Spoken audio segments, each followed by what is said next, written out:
we're back on another exciting episode of Starfleet Boy, where we have a casual and informal conversation about Star Trek. Today we're talking about Star Trek Discovery. Oh, it didn't happen.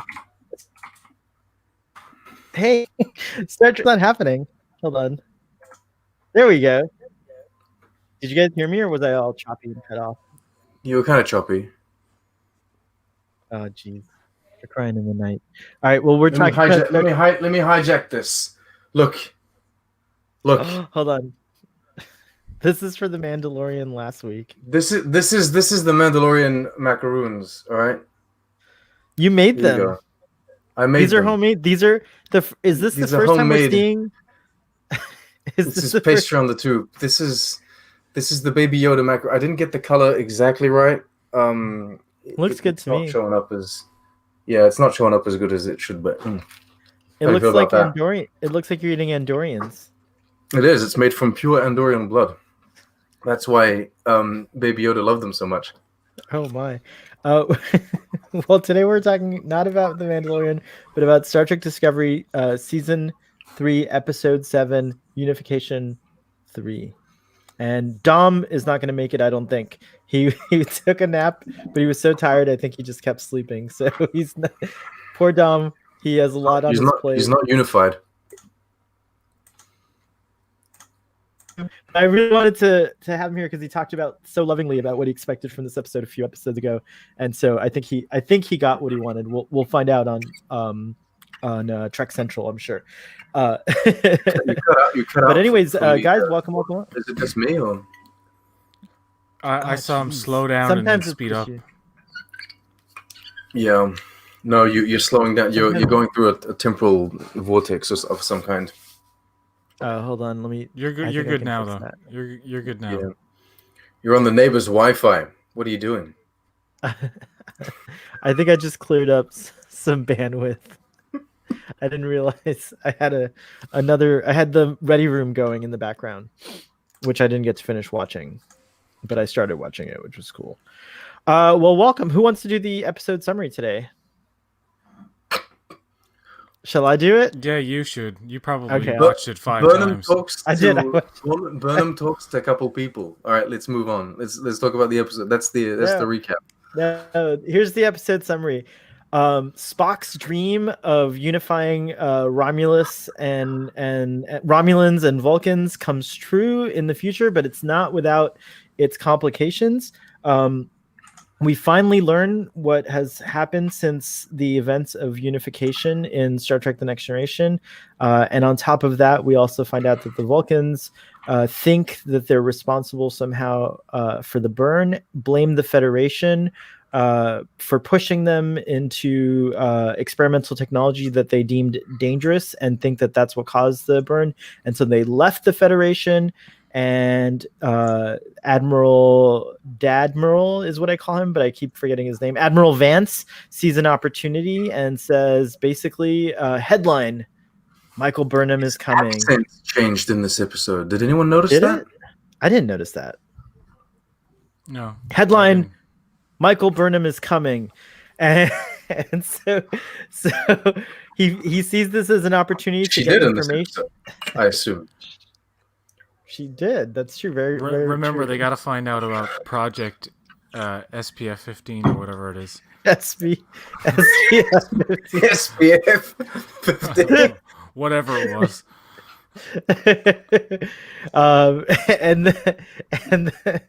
And then so they go to Vulcan, it's called Nivar now, NI''VAR. I thought they said LeVar at first. I'm like, is this a nod to LeVar Burton? That would have been amazing. We got a nod to Anton Yelchin. So. Yeah, it's USS Yelchin, but it's Planet LeVar. Oh my gosh. I think Planet LeVar is definitely on my list of planets that should come up in Star Trek. Anyways, they go to Vulcan hoping to reestablish some sort of diplomacy to let the Vulcans know that it wasn't their fault, and to hopefully get information on SPF 15 that might be crucial to helping them discover the origin of the burn, which apparently you need lots of different points to do in three-dimensional space. But a pray 5, Sid Admiral Vance as an advanced refrigeration. I think you're mistaken. It's Vance Total Landscaping, is what it is. What? Wow, Vance Total Landscaping. This wasn't Vulcan. It was Navarre Total Landscaping. That's where they went. Navarre Total Landscaping. Anyways, they get to Vulcan and meet the president named Tarina, and she's all like, "Hey, what's up? Nice to see you," and the sister of Spock, but no, you can't have this information. So Burnham pulls out of her deep knowledge of Vulcan customs oh man, I just knew how to say it like like 5 minutes ago. The Takar in Ket Walski, or whatever it's called, the Takar and Ket ritual, which is a ritual of debate apparently, and it's very reminiscent of the original series when they have to go to Vulcan and do a debate, except there's no blades this time. Yeah, this is the toned down version. The other one's the Vulcan Fight Club. And so then they do this debate, and Burnham gets sorry. The president calls a quorum and assigns an advocate to Burnham. The advocate turns out to be Mama Burnham herself. Mama Burnham, after getting sucked into the time vortex. I love it. That's exactly the reaction. Mama Burnham, after getting sucked into the time vortex, back to the future, found. I guess she landed back. I think she landed back on Terra Elysium. The colonists introduced her to the Kuala Milat to help her heal, is what she says, and so she became a full-time Kuala Milat. What a fantastic coincidence, eh? Isn't he making it sound like there's a lot happening in this episode? I felt like a lot less happened. That's a lot. You know what? It happened in dialogue, and you probably didn't pay attention. No, I'm just kidding. Right. But I'm just kidding. I only want the lasers. Yeah, you only want the pew pew, and then when we get the pew pew, you're like, I don't want the pew pew. But anyways, I want the talkie talk. I want the talkie talk. But anyways, we find out that she is the advocate, and instead of being an advocate at first, she's a total bitch to her daughter, and puts her Birch to her daughter, and throws her under the bus in front of the quorum. Birch tree. I don't know. I thought you were. But that's the whole point. That's the whole point of the thing, right? Is to throw her under the, point throw out her everything that's wrong with her and why you shouldn't trust her. Exactly. Yeah, and then the concept of that whole thing that they're doing, right? The whole. Well, it's to dig deep. No, it's to kind of like prove that the the person is lying in every absolute way, right? Or to not take them seriously in what they're saying. It's to get down to the layer of truth. It's to get to the bottom by getting through all the bullshit, and that's what she does. Profoundly argue everything that the person has to say and every thing that the person presents to the council. Koala mullet. Thank you, Joseph. The koala mullet. So many koalas in Star Trek now. That's very funny. Is that derogatory use of koala that you just did there? Were you referring to Australians? I was referring to. I would never dream of referring to an Australian. I don't talk about them. I was talking about the koala that was in Lower Decks. Wow, that's right. Oh, that's right. Okay, my bad. Sorry, I got triggered there. Trigger warning. Anyways, back to the episode. How do you defend Australians? What have they done to you? Evan Evagora is an Australian. He plays. Poppycock.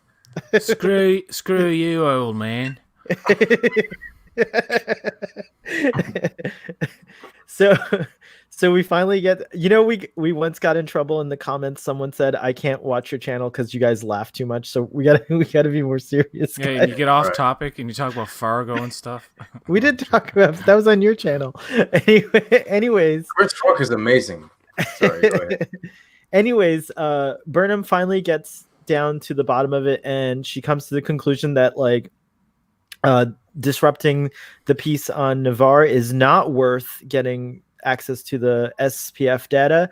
And so I know it's SB data, but whatever. So she decides to cancel or rescind her request for the Kowalski ceremony.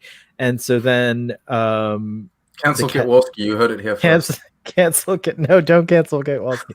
Anyway, she decides to rescind her request, and that moves the president of Navarre so much that she decides that she can trust both Burnham and the Federation. And there's a little sweet little scene at the end with Saru. By the way, I didn't talk about how Saru and the president had all these great scenes about where they were kind of like re-bridging diplomatically the relationship between the Federation and Navarre.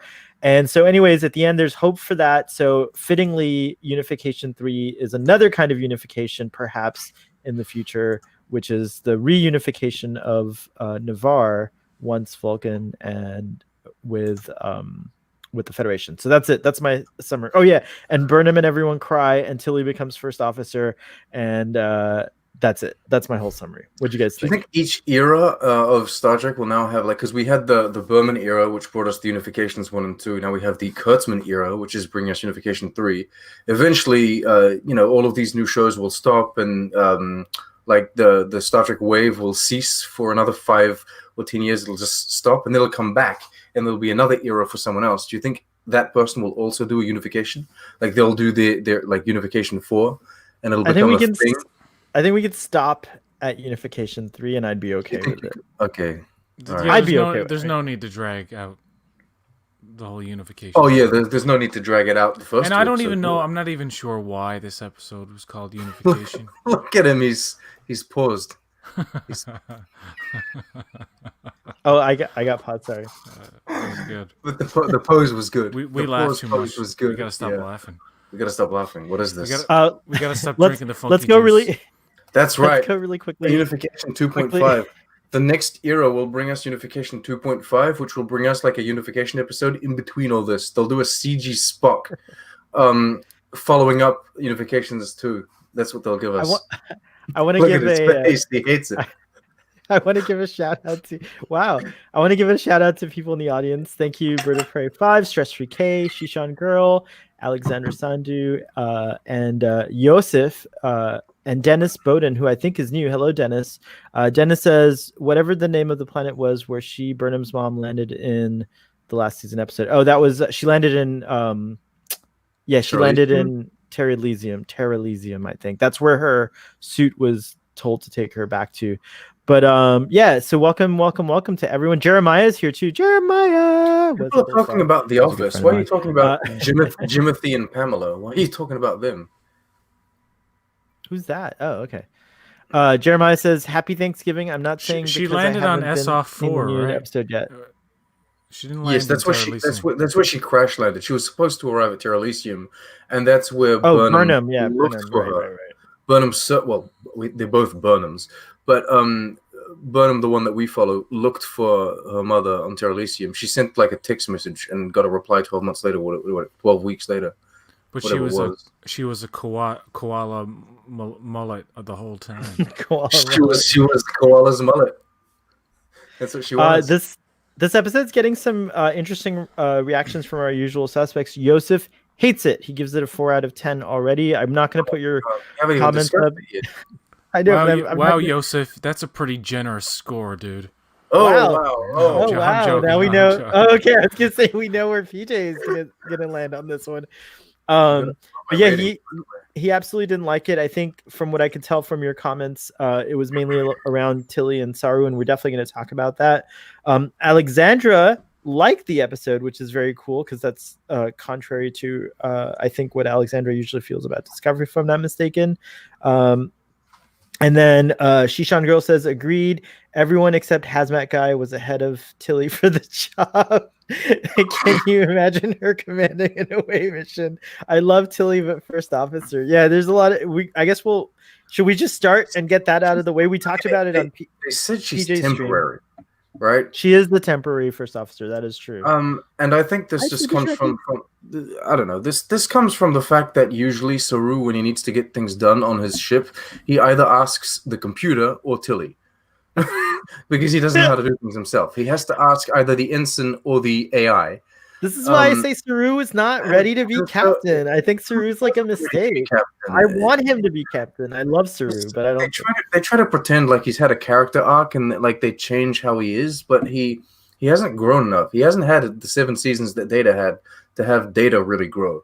And even then, I wouldn't let Data be a captain because he's terrifying. But yeah, Saru, I don't feel he was ready to be captain, and in a way, it kind of makes sense because Tilly's his confidant, right? She's the one that's always counseling him and helping him and guiding him. I mean, but at this point, I would have rather had like Kolba as first officer because I was a little upset that the show seemed to be setting up Nilsson. For me, it just made logical sense that Nilsson.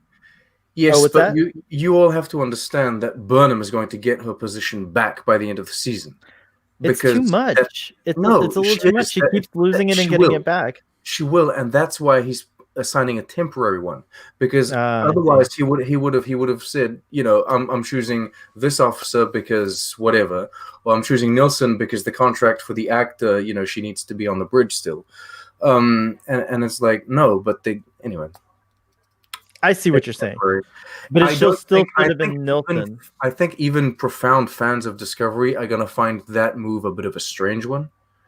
Because I'm coming from a point where I'm not the biggest fan of Discovery, so of course, like the little things sometimes may be amplified to me, like this is ridiculous. But I think even the fans of Discovery will be a bit like, this is a bit strange. But we'll have to find out. Who's a hardcore fan in the audience? Let us know. Upgrade. I am a huge fan of this season for sure. I think it's my favorite season so far. I do love the Pike stuff, but I'm glad we're gonna get our own Pike show. So I'm willing to like put season 2 down a little bit and kind of move on, because I really think the show should have started here. I'm one of those people that's like, if this is how the show started, it would have been great from season 1. But you know what? Every Star Trek show kind of has to go through it and find itself, and this is just how Star Trek Discovery has found itself. You ever notice Star Trek is the only thing where that's an excuse? Because usually shows, if they don't get going and they don't get popular right away, like they're just axed. That's because Star Trek has so many of it. It's happened so often to it. Yeah, you're right. It's not something that you expect. You're right. I mean, you don't the first season of Lower Decks wasn't some kind of practice season that they needed to get used to the characters and how to write them, and so they nailed it. They knew right off the bat as soon as they went into it. And Picard, I say Picard is like that. I'm the unpopular one here, but for me, Picard was. I mean, I'm gonna be honest. I think Mike McMahon is kind of a genius because I know he wasn't. Well, from the interviews that I've seen, Mike McMahon wasn't a centerpiece in the creation of the first season of Rick and Morty, but he was part of the 4 people that were there. Basically, there were like 2 creators and 2 assistant creatives, and he was one of those assistants. So he helped get Rick and Morty season 1 out the gate, and then he created Solar Opposites, put season 1 out the gate, and then Lower Decks, and those three shows just had really solid first seasons. So he knows how to make a first season. What did you think of everybody in the room saying, "Do it, Tilly, do it, just do it, you can do it"? It's like a children's show where they're all like emotional support pets for each other, and it's everybody's ego stroking and telling everybody. Everybody's so delicate, like a little flower, and you got to take care of them, and Tilly, she said she was like, "I want you to be my number one." Tilly clearly does not want to do it. She has second, third, fourth thoughts about it. She's nervous. She talks to people, and then it takes a room full of people yelling at her to do it. For her to do it, and then that whole thing with Michael and her at the end hugging and more tears, just tears.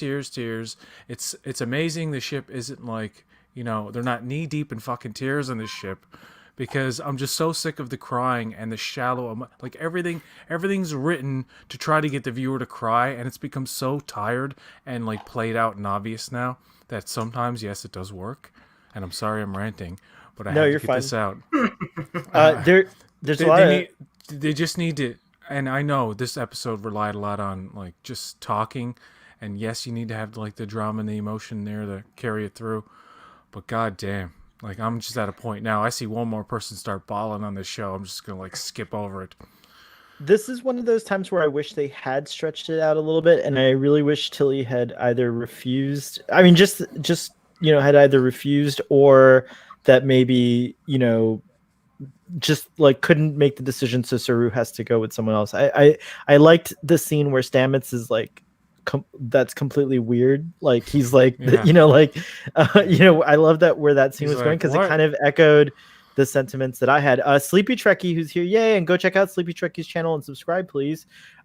Says, I'm a disco fan till first I forgot to say, Dennis says, I'm a disco fan, and I think Tilly as acting EXO is a strange decision. And Sleepy Trick says, I'm a disco fan. Tilly being number one is okay with me because it's temporary and for a specific reason to help guide the crew to accept their new reality. So I just think that any of them could do that. To be fair, on the Kelvin timeline, Kirk is basically Tilly's age when he gets the captaincy. But I mean, that's the Kelvin nice. timeline, right? Yeah, and so. it's been established multiple times that they're basically the same age at this point, and they've gone to the same university or the same school. I think Tilly and Kirk. We saw in those first few seasons. Like Tilly and Kirk are pretty much the same age at this point. Anyway. And she didn't complete the cadet training program, but however, since she's done so much on the ship in the 3 seasons, just promote her up. And this thing where that's the other thing I would have liked to see. They're developing her character, but what they're doing is like 1 step forward, 2 steps back. It's like at a point, I know she's like a nervous kind of character, right? But like, come on, at some point you got to get over it a little bit. And it would have been kind of cool for her just to be like, yeah, I'll take it, and like just go into the job like, oh my god, this is like Tilly we've never seen before. She's finally been given the ultimate opportunity to show what she's got, because Saru keeps telling us her and Stamets and Burnham are the smartest people he's ever known. So like these people should be at the top tier on the ship. You just know that there's another ensign out there, like on the ship, that's like, I'm just as experienced as Tilly, but the only difference between her and me is she keeps on getting picked for away missions and no one picks me. And he's like, why am I an ensign and no one's picking me? Why? I if I worked at a place where people cried as much as they do on the Discovery, I would probably quit my job. I'm just saying. Yeah, it's too much. It's like, oh my gosh, it is getting a little much. It is a little much. I don't want to rant. I don't mind crying. I don't mind crying, and I have to say I did cry quite a bit in this episode, because let's move past Tilly, just because I don't want to like spend our whole hour talking about the Tilly decision. But the Spock stuff was fantastic. Yeah, the Spock stuff was fantastic, and I definitely cried. I actually got really emotional the first time when Captain Vance kind of casually updates Burnham about Romulus and Burnham and Saru about Romulus and Remus to begin with. That was like a really good way of doing it. And then Burnham's like, wait, what are you talking about? And he's like, Ambassador Spock. And I get the chill right now, even actually, just the name Ambassador Spock coming up. And then for Michael's her shock reaction in that moment, and where she's like, kind of like, did you guys believe they should not have shown Ethan Peck right at, and then literally 2 minutes later show Leonard Nimoy? I thought they should have just left the flashback with Ethan Peck out of it, just for the sake of you have the one Spock. Just show him and just show her reaction to seeing his image, and there was a great moment. Yeah, I didn't catch that Ethan Peck thing when we talked earlier, but yeah, they have both Kid Spock and Lieutenant Spock in a flashback sequence, and I thought it really worked. It really worked nicely to have. It would have worked just as nicely to have Leonard Nimoy, but what I kind of would have liked also was just like some more information about like in general. Like I think I find it a little surprising, although I can believe it, that Burnham never looked up Spock. Maybe she just didn't want to, but that part kind of. I'm glad she brought that up, like, because if she didn't, I think maybe even me would be like, well, how come she's never mentioned that before? Wouldn't she have looked it up by now? But the fact that she says she avoided it and is only seeing it now was a nice touch, and it adds to that the emotional impact of that scene, and that's the kind of stuff where the emotions actually work and they don't seem manufactured or forced. Well, yeah, and if we have crying all the time, we're gonna lose that, right? We're gonna lose that impact. Yeah, it's just like when have you ever had a friend who's like I understand depression and stuff, but who's like always just and they're just crying and they're just sad, and it's like I can only do so much for you as a friend, you know. It's interesting. It's uncomfortable. It's interesting that this. I don't know. I feel like because a lot of people were kind of happy, Discovery's coming back in this time of COVID, we're all locked at home and what have you. And it's like I preferred Lower, and I know that I'm more of a fan of Lower Decks than I am of Discovery, but Lower Decks was very lighthearted and it made me laugh, and it gave me those 23 minutes of respite. You know what I mean? Whereas Discovery is so heavy all the time. It's always pulling on those emotional. It's trying its hardest to make you feel all of the feels that you can possibly feel in a single instance all of the time, like for the 50 minutes that it's on. What do you mean heavy? Is there something wrong with the gravitational force in the 32nd century? Yosef wants to buy you a beer, PJ. He says you're speaking his truth tonight. And you know what's funny? There's 7 episodes. I've liked 4, and it's like the first 2, and then the next 2 I didn't like, and then the next 2 I liked. So I can only assume that I won't like episode 8 by that logic. But yeah, it's another Frakes one, I think, episode 8. It doesn't even matter anymore. It has to be the right combination. I would love it if Jonathan writer. Frakes had a contract provision that he could only do episode 8s because it rhymes with Frakes. When Sean Cochran and Jonathan Frakes work on an episode, it will tend to work much better. I find. I don't know. I'm gonna say when anyone works with a script that Sean Cochran has written, it tends to work. Just have him write the scripts. Did you notice that there is a slight, and it's never consistent. It's never throughout every episode. But some episodes are like the dialogue is really on point and it's really great. And then there are some episodes where it's a mix, and then sometimes you get almost like soap opera, like really like melodramatic. Almost like poetic Dawson's Creek kind of talk. I think it depends on the background because, like, when we were talking season 1, there are certain writers that came from like Supergirl backgrounds, and then there are other writers that come from like other sci-fi. It really depends on who you're dealing with. Like, if you come from CW, right, you're doing CW shows, and then you come into here, like, of course, you're gonna get that kind of teenage. Melodramatic vibe to the things that you write if you've been writing that for a while. So it's gotten better, but I definitely got that. I mean, in some ways, it's okay to blend things. It's okay to blend things and to have like a diverse kind of writing team and writing room, or like a diverse team of creatives, because you can have those perspectives and those different ideas coming from different directions, which is good. But then you kind of have to find a way to, I suppose, smooth it out as best you can. And I think that what is she called? I think it's Michelle Paradise that's now show running this season. And so like supervising all of that, by like having one person to supervise the whole thing and take care of it is probably helping it feel a little stabler than it's been in previous seasons. Because like there were massive drops in quality, or like really, really good episodes in seasons 1 and 2 where I feel as this is stabler, right? Yeah. You've got a lot of comments going by, dude. Yeah, I know. I'm trying to keep up.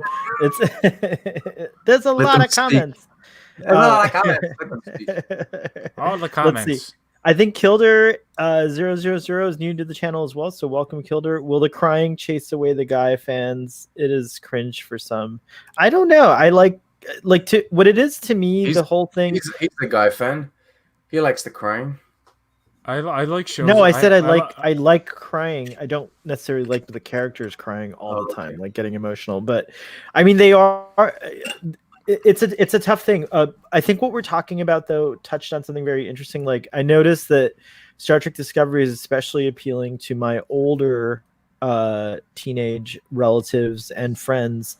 And I think there's that whole a lot of people like Riverdale, and a lot of people like, you know, Supergirl and The Flash and all that, and those shows. And I can't get into them because they're too melodramatic for me. Like, especially, those they're shows, too like, totes adorbs. You know they're too totes adorbs. Yeah, exactly. I don't mind sacrificing a little of the adult entertainment part of Discovery. Star Trek Philly, totes adorbs. That's the show. to get younger audience members in, because you do need to fuel the next generation of Star Trek, fans and aficionados or whatever.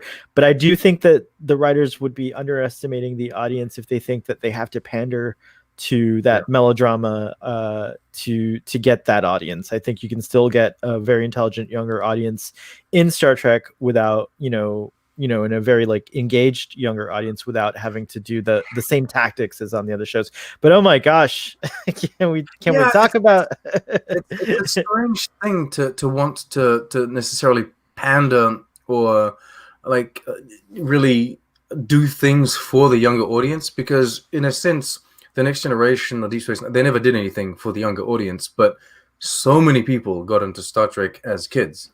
And it's like there wasn't a kids Star Trek show before. I mean, technically the animated series, but that's as adult as you can get. It's like kids got into Star Trek because they like, even if you don't understand all of the themes and concepts an episode offers, you like the aliens, you like the characters, you know what I mean? It's a bit strange to necessarily need, we need this character doing that or this character doing that, but What did you guys think? Oh my god! Oh my god! Boom! Mic drop from Alexandra as usual. I'm not a fan of Captain Saru. I wanted to be too. I still like the character, and I like Doug Jones, of course, as an actor and performer. But I'm just not a fan of like Saru and then his decisions this season. And like someone mentioned it in the comments earlier about Captain. It was cool that Admiral Vance was just like, figure it out. But I also kind of like, I don't think Vance thought Saru was gonna actually demote her from first officer. He looked surprised when Saru was like, I've actually just demoted her, and he kind of was like, well, I thought you were just gonna give her a demerit, or like cool her out for a little bit, or give her a good talking to, but to demote her. And I think again that was a little too premature. But Sonequa Martin Green in the Ready Room was talking about how kind of Burnham was also wishy-washy about it, so it kind of like at that point she hadn't really committed back to her Starfleet life, so maybe that had something to do with also it. Can have a hat. Oh, you're not the only one with a tremendous hat. I also can have a hat. This is a customized festive hat for this. Yeah. What do you guys think? Do you guys think the Romulan Vulcan society as depicted in Discovery is cool? Like, is it what you wanted from the reunification of it? To be fair, well, we got a little glimpse of it though. There's a few definitely there's like a Romulan representative, a Vulcan purist, and then a mix, like someone who's more of a moderate. So there's like these three factions, and they have a president. So they've carried on like kind of the ways of the Federation a little bit. And there's even things like there were even like things like the Idic symbol is now crossed with the Romulan, nice. The bird of prey. Things like that. I feel like the costumes as well. They have the costume that the president was wearing felt very Sarek from season 1. But the gold chain or whatever. But it had the shoulder pads, and the three representatives when they arrived, they had those shoulder pads as well. So I feel like they kind of went for a mix of what we know Romulan culture to be and what we know Vulcan culture to be. And the Romulan the president. The Navarre president has like the Romulan haircut. This was the first redhead Romulan / Vulcan I think we've seen, unless we saw some in Picard maybe. Look at you looking at. I think everybody's going to become obsessed with that guy's tiny ears. The actor himself said he's spent his whole life being made fun of for. Oh no, I like it. I think it works so well with it works really well with the makeup. Ooh.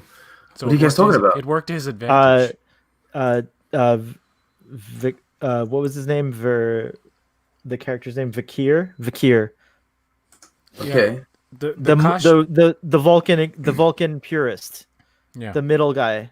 Okay. The guy who was like, I want to dismiss the quorum. All right. He was made fun of as a child for having little ears, and so now he has little pointed ears, and so there was just like a thing. Trek Lad's here. Hello, Trek Lad. Welcome to the stream. I didn't even notice that his ears were peculiar. Sleepy Trekkie, let's see, said something here. The crying doesn't even register with me. I can't even recall the scenes. It's just interesting. That's what Discovery does to you. I mean, at this point, I no longer get overly. I don't know. I'm no longer really angry or happy. Like Discovery just exists, and I take it as it is. I expect nothing from it, to to be fair. And then now and then they'll deliver a scene or like a Pike plot line or something, and I'll be like, oh, that was nice, that was fun. The other episode we went to like a scrapyard and all of that. You didn't like that, PJ, but I liked the episode. I just thought the scrapyard portion of it was the least interesting, except for that big ship thing at the end. And then now and then you'll get or like when Burnham went through the wormhole, the time thing at the end of season 2. That was like the best visuals we've had in Star Trek in a long, long time. It's like, this is amazing. And it's like now and then Discovery will surprise me, but generally speaking, I'm just like, eh. And this episode, I still can't. I've seen it twice now. I can't write my review. I just don't know what to say about it. It's like, yeah, a bunch of people talked. Well, but we learned so much. I think we learned a lot. Well, like there was a lot of. It was like learned nothing, did we? What do you mean? Like we learned? So we learned. Okay, so you had seen the teaser trailer. I had not. You had seen the teaser trailer for this week, right? Mm-hmm. What more did you learn from what you were already assuming? You already knew that you were seeing Vulcans and Romulans. You already knew that they were reunited. That's a good point. You already knew Spock was going to come back. You already knew Burnham's mother was going to come back at some point this season. What did you learn?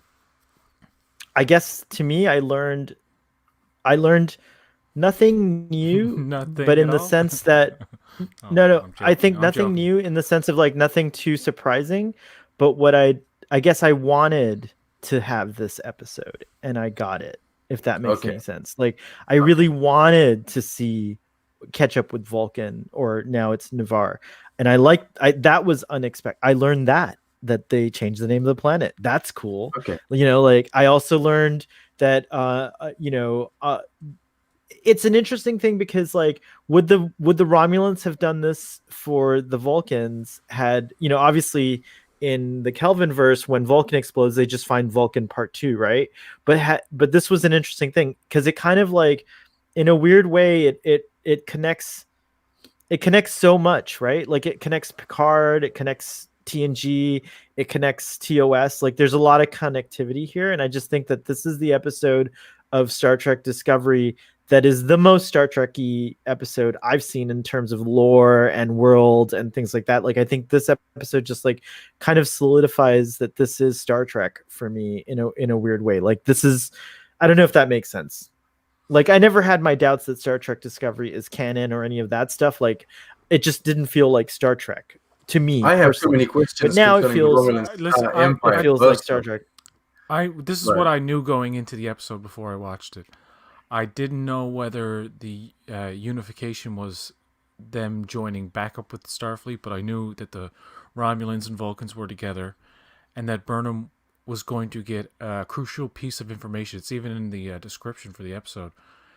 So the fact that, yes, okay, she gets the information at the end, but what? And I know the question is, what more do we know about the burn? But we still, and in this episode, when I was watching it, it's kind of interesting what's going on with the little the Burnham trial or whatever it was, and it was kind of cool to see her mother, although that's a huge coincidence. But at the same time, I was like not caring about the burn in this particular episode.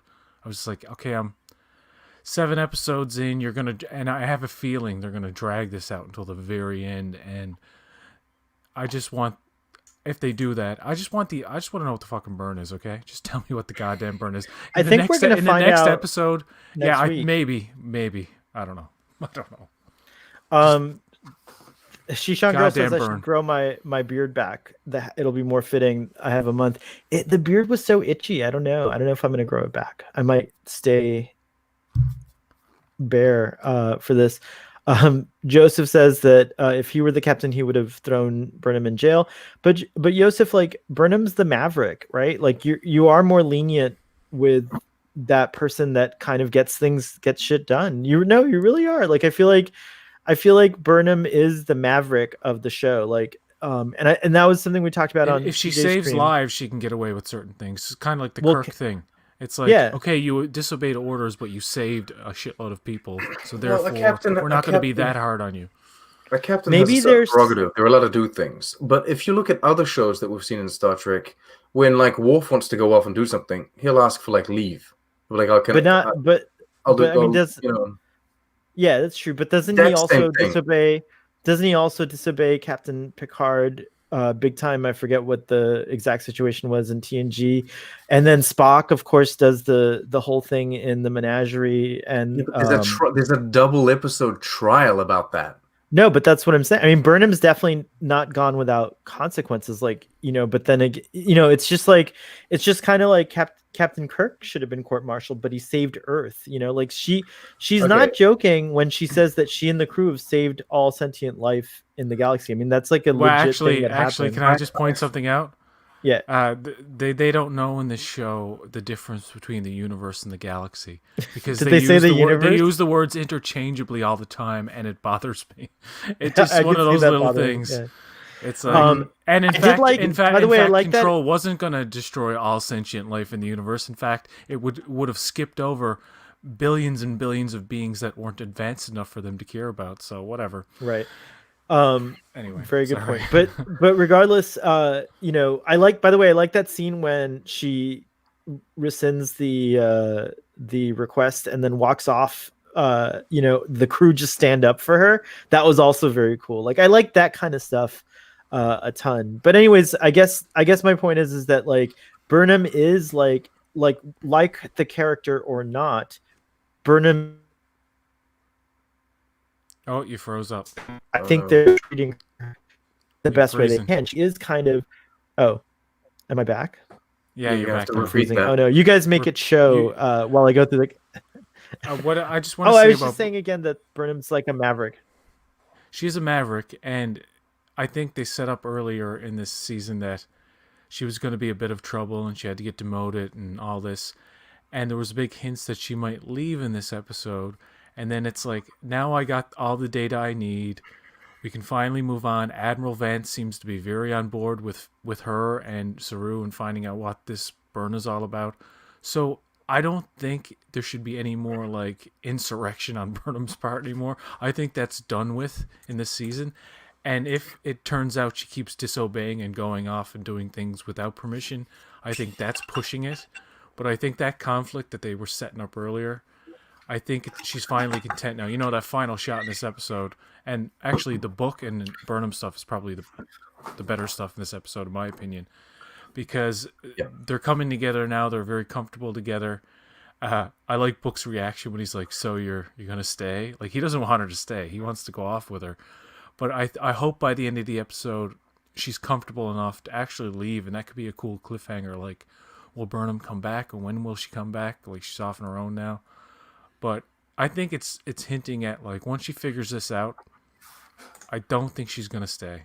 Even though, like, I think they're playing with that idea.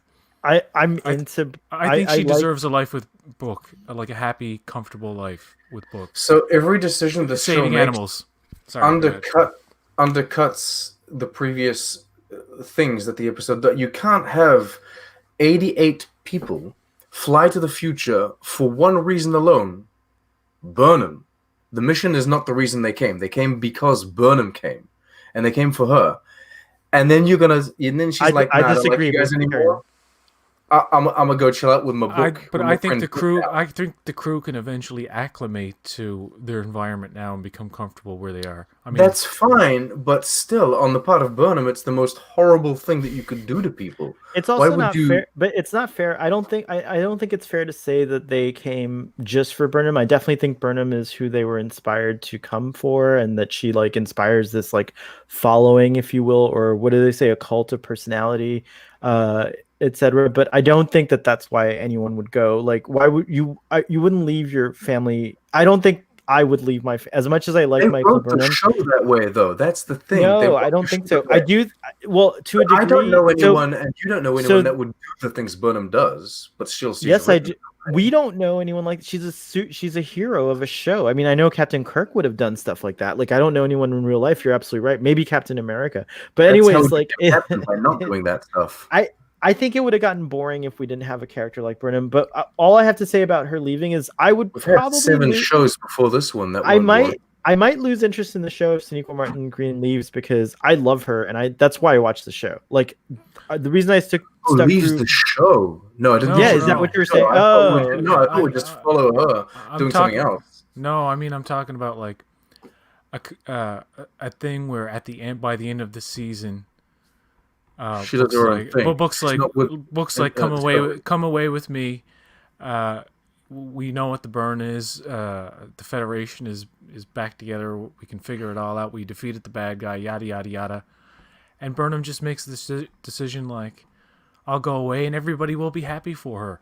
It's like, but then again, that theory is probably like bunk, and she very well might stay on the ship. And then like, but what will happen with Book? Book's not going to stay in that cargo bay like, all that time, and he's not saying it, but you can tell by his expressions that he doesn't really actually want her to stay, right? I think Book will leave and Burnham will stay. I know that's probably not the most sensible one, but I think that's what's going to happen. Anton Smith may probably be the saddest thing in Discovery, actually, if Book just gets abandoned. I know, but like she's already kind of drawn the line. He has to kind of make the decision. In this episode, she tells him, I figured out where I want to be. I want to be here. This is my purpose or whatever. And so she's like, what are you going to do? And he's like, well, I'll think about it, but you feel like home to me. So he is the one who kind of has to make the decision. She even tells Tilly, I'm here for the duration, whatever the duration means, like whether that's finding out what the burn was or the duration of their Dennis Bowden brings up a great point. I thought Burnham's mom was going to be head of the Emerald Chain. I didn't think that at all, but that would have been interesting if that turned out to be the plot twist of the season, that Burnham's mom was actually the head of the Emerald Chain, and that Lorca the Federation eventually. Perhaps. We're going to see Prime Lorca. No, we're not. I don't think so. So Stress Free Case says people of color can identify with Burnham and her mom's relationship. The fierce rawness felt very authentic. I would say that as a person of color, that I wish my mom was more like that, but she's lovely. I love my mom. I'm not going to say anything about my mom, but I do love their relationship in this. I just think that I think that Burnham's mom is a complicated character because she did. And she says it there in that scene. She says, I abandoned her. I made her into an orphan, basically. And she didn't abandon her on purpose, of course, but she turned her into an orphan. And so Burnham's mom kind of looks at her both as, I don't know. It's like she sees her as her daughter, of course, but others have had the joys that a mother usually gets, right? Like Amanda got to have those moments with Burnham that Gabrielle should have had. So it's it's interesting and complicated relationship. I really like it. The great thing that they do with the Gabrielle character, and I know I still think the reason for her just being there at that time in that place, it's just anyway. But I do like the fact that they do keep her character consistent because in the last season, when you got to meet her and her interactions between her and Burnham, she didn't even want to see Burnham. She didn't even want to have that emotional kind of thing with her. And there's a coldness about her in that last season that carries over into this thing where she's objective as all hell, man. She's seriously looking at her daughter in the most objective way and being actually very Vulcan about it. In terms of just not currying her favor. And even Burnham's like, Mom, you can't help me out? Come on. Come on, you're my mom. And she's like, tough love. It's tough love. And I like that aspect of her character. But yeah, I think Sonia Sohn is, I like her. Yeah, I like her a lot. She's famous for what show? What was she on before? Wire. The Wire. She's also in The Chi. CHI. The what? The Chi. Like Chi-Town, like yeah. Chicago. Oh, interesting. Yeah. What was I going to say? So I forgot what I was going to say. That sucks. That sucks when that happens, audience. It's happened to me. When you get to be 42, it happens a lot. You gotta take your memory pills. I know, seriously. My ginkgo biloba. Isn't Detmer flying bookship in the previews? Yeah, I don't think Toddy's seen it. Previews. Yeah, because Toddy freaking Toddy. I Are you don't still like. I eating don't like. macaroons? By the way? Yeah, now and then.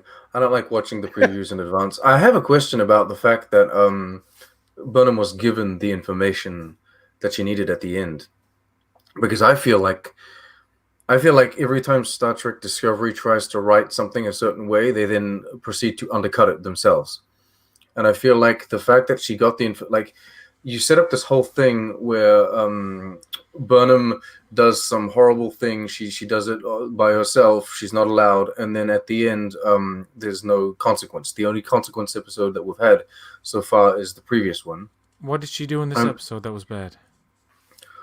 Well, she didn't do anything bad in this episode. It's just I don't know. It's just I have trouble talking about this episode because I don't even know.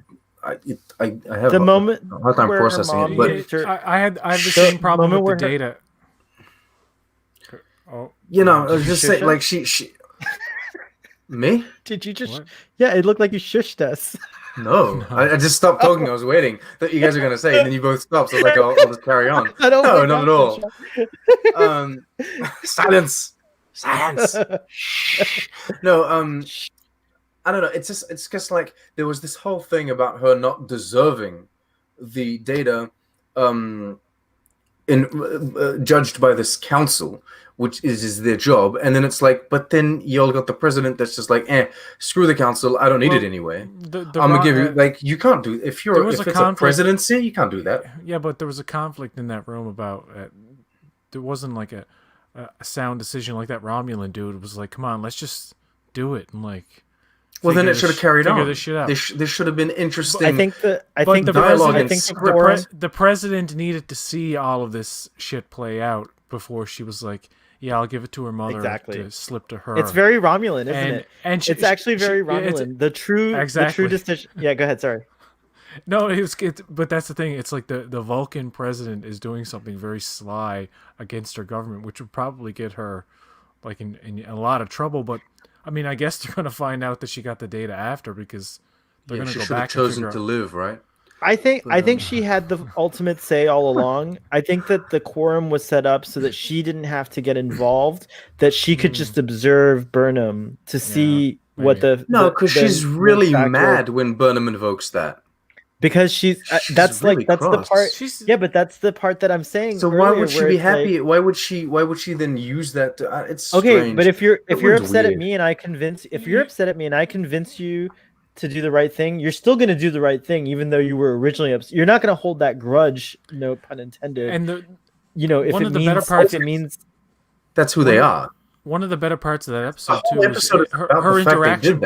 Her interaction betwin Saru. These are the Navarre, they're not the Romulans. But sorry, go ahead, PJ. Her interaction with Saru throughout the episode too was also, I guess, changing her mind in some way because that relationship becomes very warm toward the end. And I think she just came around. Like at first she was. In fact, I think she has the hot. She was like, "Fuck this Burnham character. I know you're Spock's sister and everything, but like you're putting me in an awkward position, evoking the telekinet or whatever it is." And but yeah, but by the end, the Ketwalski, by the end she comes around. Played. And you know what? By the end, if she didn't get that data, I would probably have been like a little bit more pissed off at the episode. It's like, oh shit, all that for nothing. It was also strange that they played that in a negative way because usually in Star Trek, when you kind of use the customs or the culture of the species that you're dealing with against them, the culture appreciates that because it's like, oh, they feel like, god damn it, they used it, you've managed to trap me, but then they kind of have like this respect for you for doing that because we had that in Enterprise. Archer plays one of the Andorian rules against the Andorians and puts himself in like a fight anyway, and it's like, and even if they are frustrated, the Andorians then understand that you use their culture and their traditions, and so they appreciate that, and ultimately it's played as a positive thing, whereas in this episode it's played as a negative thing because President it was how dare you do that? Obvious... It has now put a barrier, and it's now stopped our peaceful relations or any possible negotiations or peace talks with the Federation. Not necessarily, because the president says that she's going to continue talks with at least Saru. Like Saru's gonna be the bridge Yeah. between. Oh I wow, think what a bridge! come on, man. Come on. Give Also, Saru a little also, credit. I know he sucks right now, but you no, I'm you sorry. could tell that Spock is very revered, and so hence Burnham is also. I mean, like I just imagine like this is a person. I mean, like all of the people on Discovery are kind of precious in some way. They're people from a time long ago, like 900 years ago, right? Like diamonds. And like It's not. diamonds. It's true. It's not because people love Jesus that people loved his brother Steve, right? You know what I mean? Like maybe he Was was. Steve was Maybe Steve's he was a Jesus' brother? dingus. You know what I But mean? you have to admit that you would want to know. Like, there's that one scene that's really poignant where Kavir Well, the Kavir says we could never know the heart, how Spock would have loved or his heart. And when Burnham says, I think I could have known, that's true. Like Burnham did know Spock from childhood. Like Burnham knows Spock in a very unique way. And it's a very moving scene. And also, Shishan Girl is right. The Quorum didn't decide to give her the data, but Burnham withdrew the request. And I think that's what was meaningful to the president, is the president saw that, like, okay, she's not just trying to, like, find the loophole here. She got it. Burnham figured it out. She should never have, you're right that she should never have called the Quorum in the first place, but it took her doing that for her to figure out that she was wrong, to admit it, to be honest. And that's when the president was like, I think I can trust a person with this character, because at the end of the day, they are taking in the needs of Navarre over the needs of the Federation, which is something the president even earlier, where it's like the Federation failed to see the needs of the few, and that's why they left. So I loved all that, and I think it made total sense that the president would then acquiesce and give the gift of the data to Burnham, because I think in her mind she's like saying, you know what, the Federation may not be as bad as we thought they were. Maybe it's time to reopen those negotiations and those lines of communications, et cetera, et cetera. No, you're not convinced, or you are, and you're just quiet. No. I'm analyzing what you said. To be clear, though, I don't think it was a bad thing that Burnham asked the Quorum, right?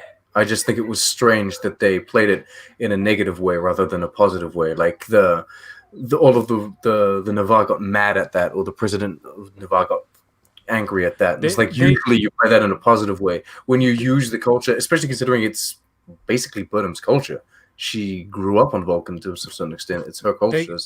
They could have saved time by, like, it's like that episode with the Trill, how there has to be the conflict at first for them to overcome, which eats up so much time in the episode. If they'd just been like, hey, you know what, Burnham, take 5 minutes in that room, not like the 20 that they used, but 5 minutes in that room where they decide, okay, here's the data, we'll all look at it together, and like the second half of the episode is figuring out where exactly the burn is. Episode ends with them going to that place. Vulcans and fucking Discovery and Federation reunited, as the Unification title should have implied, which I don't know what was united in this episode. I guess the possibility that Vulcans and Romulans may rejoin the Federation. Spock and Burnham. Spock and no, it could be Book and Burnham. Huh? They're united. They were united. I don't know. Speaking of the Federation, I wonder what shady things they did in the lead up to the burn. The president hinted they had done quite a few shady things. So the shady things I think Dennis is referring to is the Federation basically pushed Vulcan to develop this technology that Navarre had deemed to be dangerous. They wanted to like mothball the experiment, but the Federation said keep doing it. And then shortly after that, the burn happened, and then it screwed everyone over. So it is interesting. And the reason that Vance was saying is that they'd said in the episode, rather, the Federation had gotten so big at this point that whole idea of like, no money, the resources for all thing might have been stretched to its limits, maybe, and then plus before the burn, the dilithium was already a scarcer resource than it had been. So it is interesting. I think we're heading for that as humans. We're going to get there pretty soon, and hopefully alternative power sources are developed that will make sure that we don't have a burn of our own. I think they're going to drag this burn stuff out To for a the long end. time. I think in the next episode, it's going to be like they're going to find a wayfinder, which leads them to a key for episode 9, which leads A them wayfinder that leads them to which the leads them unknown to a regions. Horcrux, which the leads Horcrux. them to a treasure map in the 10th episode, which leads them to like an undersea water adventure, and and it's like That would be amazing. by I would love by that. the end. If that was the show, By the So- by the end, the burn was literally caused by Burnham, The Horcrux. but not would be Michael nice. Burnham. Gabriel Burnham was responsible for the burn. my original stupid theory, the original theory that I posted was Burnham caused the burn because it's burn. That joke in was her going name. around a lot. Yeah. Yeah. One last thing in my notes by the way, it was called the Tikal Inket. But it would actually be insanely stupid if that was actually the fact that like it turns out that Michael Burnham somehow It's a did bit it. sad to say, but usually you go, what is the stupidest thing Discovery could Oh, do? God. You think, oh, they could put Tilly as number 1, and then like they do it. It Like, wasn't oh, stupid. no. It wasn't They stupid. did It just didn't feel like the right time to do it. And also, she again, at least give her a field promotion to lieutenant. Let's get her out of that. If you think she has the experience, put your money where your mouth is and give her a promotion to lieutenant. Money- The chief you doing? engineer on this ship must be the most depressed, isolated person.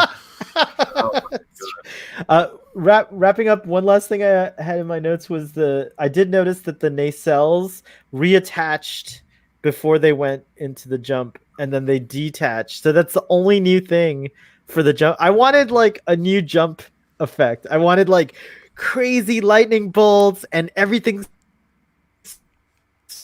different direction. The nacelle shooting forward and like crazy stuff. But all we got. I was the wanted nacelles reattached. the Which hull makes of the sense. ship to It's turn into really, it's like I wanted the hull of the ship to turn into like reflective disco ball material, and then spin out, and then play actual disco music in the transition.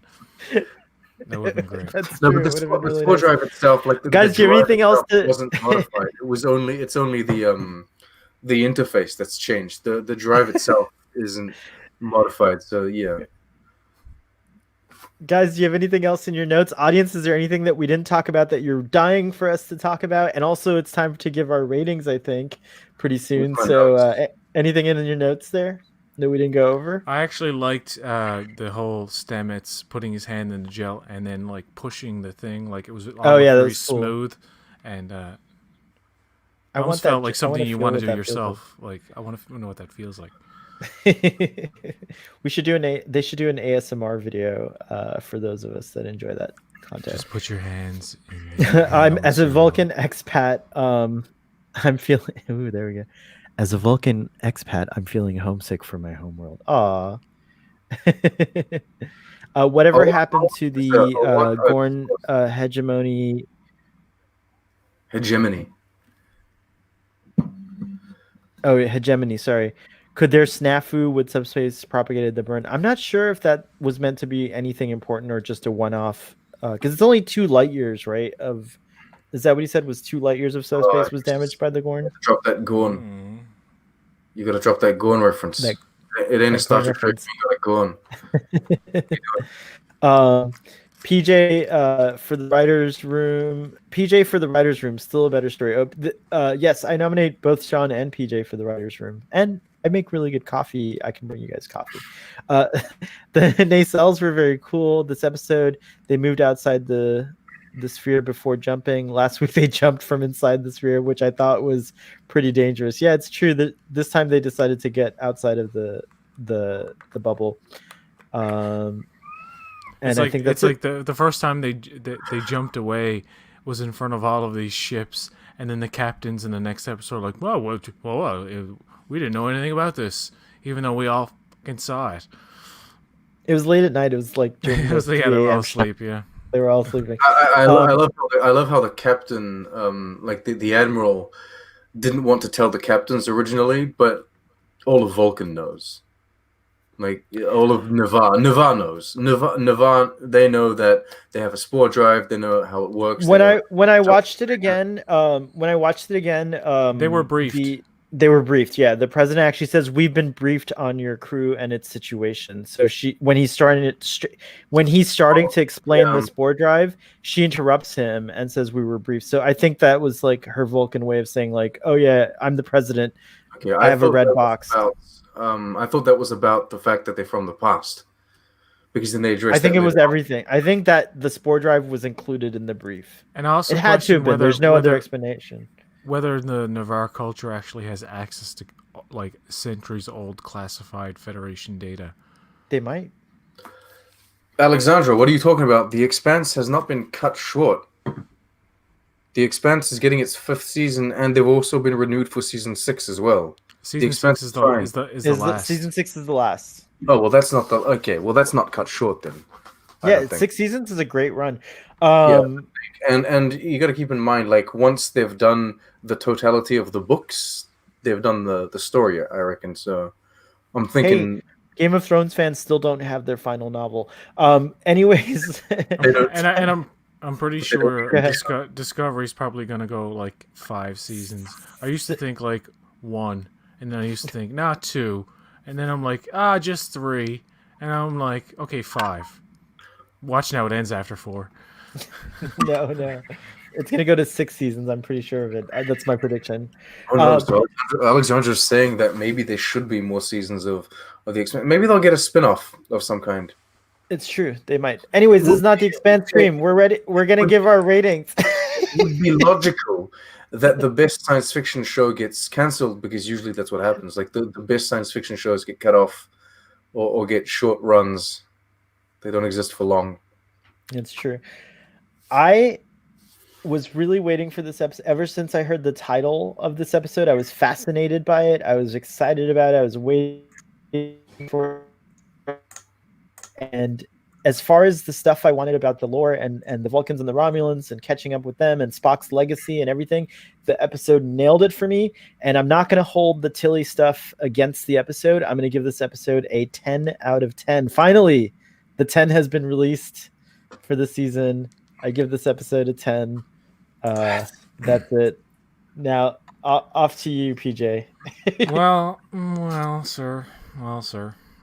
It's definitely not an episode that I just want to go back and watch. I probably will watch it one more time just to see if there's anything I can get out of it, but very little that I would want to revisit in this. So I'm going to have to give it a 0.4 out of 10. No, I'm joking. 4. I'd give it a 5. 5 out of 10. It was kind of half a good episode, kind of.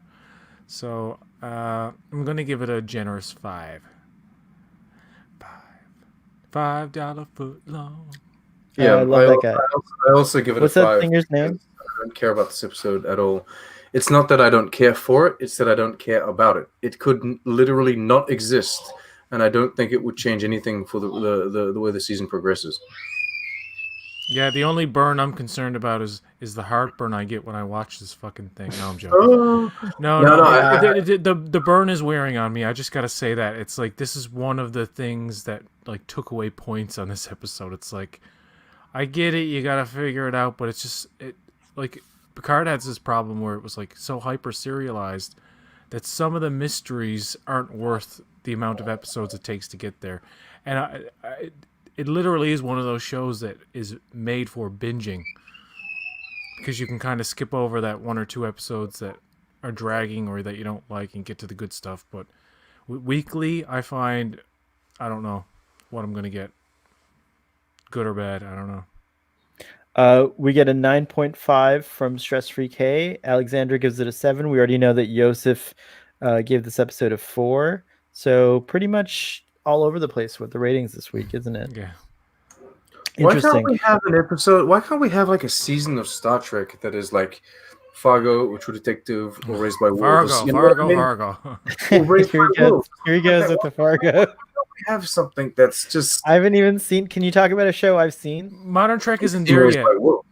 Live action Modern Trek isn't at the point yet where it's going to be nominated for like a bunch of Emmys and stuff. It's not at that quality. I mean, hardcore fans will argue to the death that it is one of the best looking shows. I'll give you that.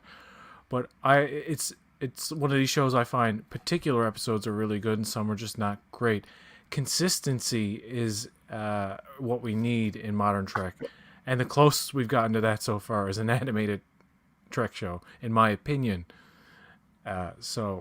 Which has been nominated for a bunch of Emmys, I think. Maybe Strange New Worlds will be that Trek show that like really knocks it out of the park. That we all keep expecting. Like, it's got a heavy. I thought Picard was going to be amazing. I thought it was going to be the best thing ever. You know, it was for some of us. But you're right. I do think I do think that Strange New Worlds has a lot of people very excited about it and are hoping that it delivers something. But I think, you know what? And every iteration gets better, right? Lower Decks had the benefit of kind of standing on the shoulders of what came before it, and so I think Strange New Worlds will be amazing. Yosef stuck around for the whole discussion. Thanks, guys. Good review. LLAP. Lower Decks stood on the shoulders of 90s Trek. To be honest, it didn't even benefit from anything from Picard or Discovery. It had nothing to do with it. It was completely from those two other shows. Lower Decks is just its own beast. Anyways, I guess you're right, but I guess I'm talking about like behind the scenes as well. Like, it had the benefit of seeing what worked and what didn't work in the other shows, right? Like, it had the benefit, at least Mike McMahon seems very tuned in. So do those folks, into what people are saying on the internet and stuff like that. So, or not just the internet. I mean, Twitter's like a bubble universe of its own, but like just in general, like I said. Thank you for watching it, because you're here. You're not chatting, but you're here. We know. So we got a 10, a 5, and a 5. We got a 10 and 2 5. So the average is somewhere around 6.5. Do you guys agree with that? Well, the Starfleet Boy average for 10, 5, and 5 is probably like 26 or something. Oh wow! Anyways, guys, thank you for coming to. I really the discussion was fun. I give this discussion a 10 out of 10. Dom, we're sorry you couldn't make it. I hope you had a good sleep though. Rest is very important. Go check out Trek Central. I'm dying to see Dom's reaction. I think he probably feels very similar to how I do about all the Spock stuff in this episode. And check out Boat Wreck. We did a quick kind of discussion earlier today, which I thought was really good. It was more like a raw kind of reaction. Like a practice round. A practice round, I guess. And then, of course, check out Trek on the Tube. He just released his Orion's species video, so check that out. And there's some cool cosplayers that got into. I love that. I hope you do that more often. By the way, just as a fan of your show, Sean, that was really cool to get folks involved. In fact, if I had time, I would have totally painted my face green and done an Orion cosplay. Maybe I'll do it for the Andorians. I don't know. Do it for like Ferengi. I haven't done the Ferengi yet. Can you be a Ferengi? I could try to do a Ferengi. Actually, I would love to be a Ferengi. That's such a good character to human. But anyways, check out PJ at Boatwreck and PJ's media reviews. Check out Sean at Trek on the Tube. And then tomorrow we're kicking off another TQIF, starting with Text Trek. On the Text Trek YouTube channel, we'll have a discussion about this episode of Star Trek Discovery. So further discussions going on there. And then we'll have Starfleet Boy After Dark, which we'll talk about probably the most highly anticipated Mandalorian episode this season, and like just insane anticipation. We might get Ahsoka. I'm pretty sure we're gonna get Ahsoka, and so I'm very excited about that. And then we'll also be talking more about Star Trek, as we always do, and anything else fun that you guys want. The audience kind of steers that show. Did I get? Oh, and I'm gonna be on TrekLad tomorrow. Sorry, I forgot about that. I'll be on TrekLad talking about this episode too. So I'm doing a lot of streams. Anyways. Live long and prosper, and we'll see you next time. Thank you, guys.